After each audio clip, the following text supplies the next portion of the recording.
PWNU guys, PWNU Surabaya guys. Wuh. Kapan lagi kita PWNU Surabaya guys? Wuh. Ayo kita selidiki apa jadi dalam PWNU ini.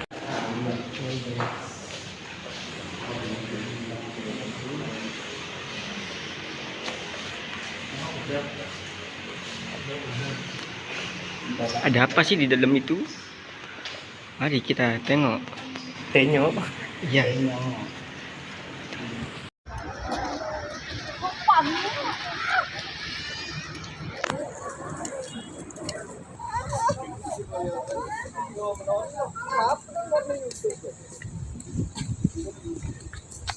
Halo teman.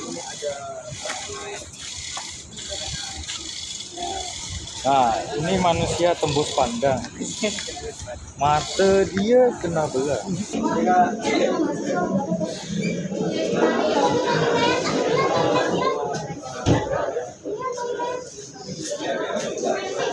Dengar.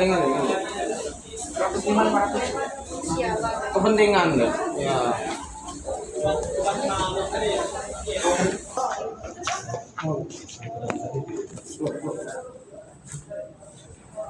Wajib prof. Enggak, kaput.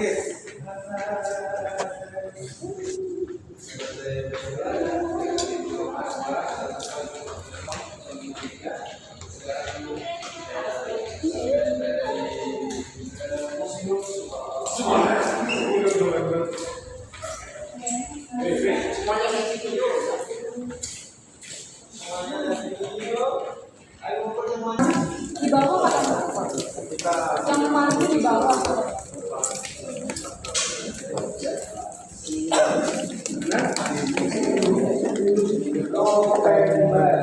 Jangan saksikan keseruan kita di YouTube channel jadi bisa.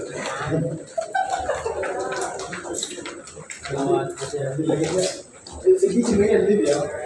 Eskalator. Eskavator. Ini namanya karburator. Oke,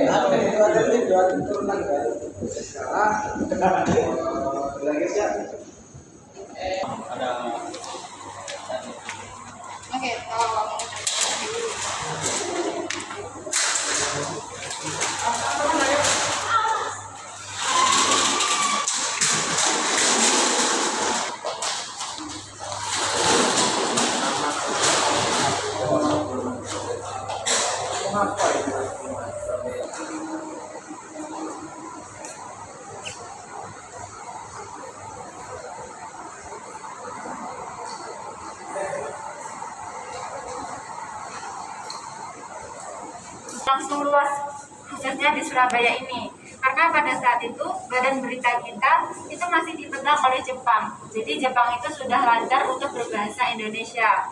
Jadi dikirimlah dari Jakarta ke Surabaya ini itu menggunakan kode Morse. Bisa dilihat sebelah sini.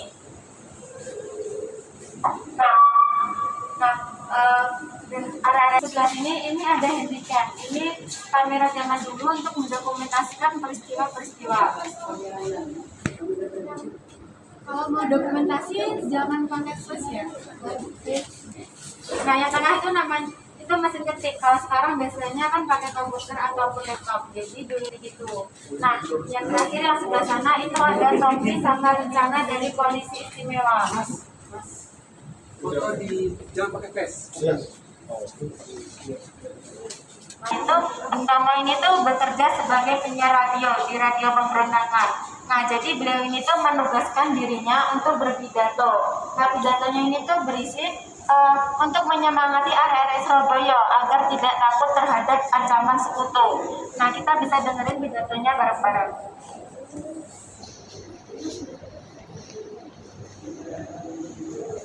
Bismillahirrahmanirrahim.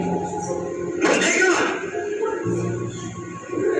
Saudara-saudara, rakyat jelata di seluruh Indonesia, terutama saudara-saudara penduduk kota Surabaya,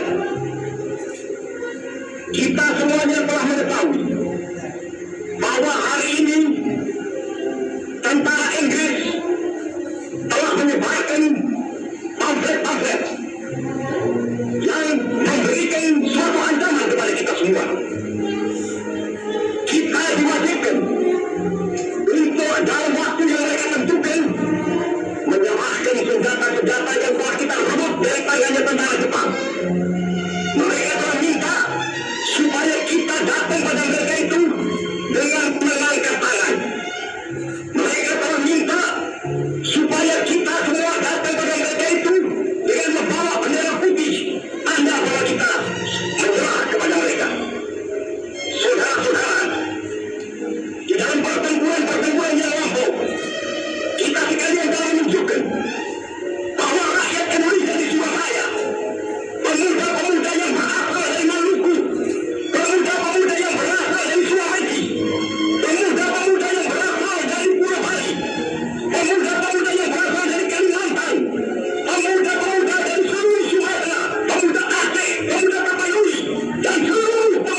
di sini ada arek-arek Surabaya yang mau ke markas itu karena di markas itu digunakan untuk menyiksa dan menindas arek-arek Surabaya. Nah, jadi mereka datang ke sana mau membebaskan tawanan dan juga mau merebut senjata-senjata yang ada di dalam markas. Nah, jadi dulu itu markas itu menghadap ke depan kantor gubernur. Tapi karena dibangun oleh tentara Inggris dan mau dibangun monumen Tugu Pahlawan, jadi tidak memungkinkan. Jadi dihadapkan ke selatan. Jadi pilar yang di selatan itu replika, yang asli itu ada di depan kantor gubernur. Nah, pada saat itu bertepatan dengan ulang tahun Ratu Belanda. Jadi Belanda ini tuh masih nggak terima kalau ternyata Indonesia sudah merdeka. Jadi Belanda menjadi TNI tadi. Nah, yang sebelah sini itu pembentukan KNI, Komite Nasional Indonesia.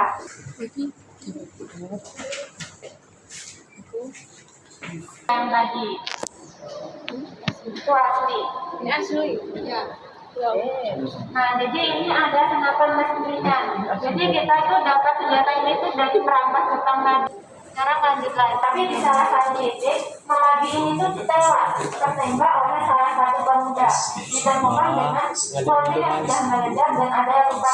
Jadi PKI Indonesia datang ke pulau tersebut untuk mengusir Jepang agar mereka pergi. Karena Indonesia ini sudah merdeka.